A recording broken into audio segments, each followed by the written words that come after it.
I'm Nathan. I'm with the Institute of Geography and Earth Sciences. I'm currently studying an MPhil with remote sensing and wetlands ecology, and I've just come off the back of my taught masters in remote sensing and geography.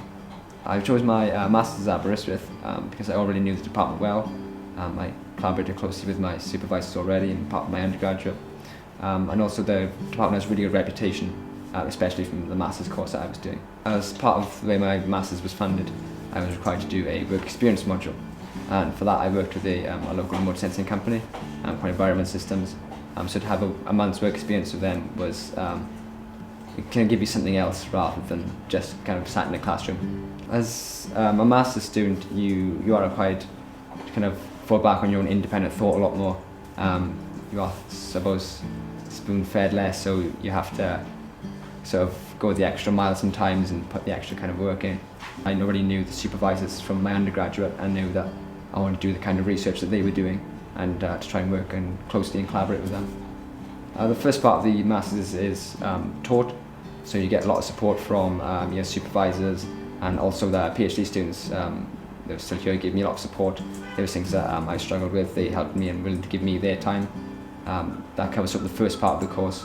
There's kind of direct contact, and the second part of the course requires you to do your own research, and depending on what you choose, you can form sort of relationships outside of academia as well with those.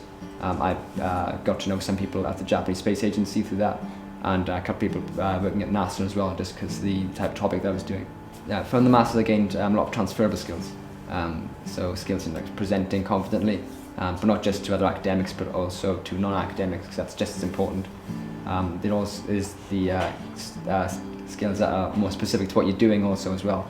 But I picked up a lot of skills in sort of physics and computer science and other departments, because it's important to integrate other subjects into what you're doing if your research sort of requires it. I did the masters because I really enjoyed the subject at the time, and I felt that it made me more employable when I first started doing it. By the time I finished the masters, I was really into the research project that I was doing. I really liked working in the lab and working with people I was working with, so kind of wanted to carry on my research. We have our own bespoke computer room and have higher performance computers than the rest of the university to handle some of the work that we do.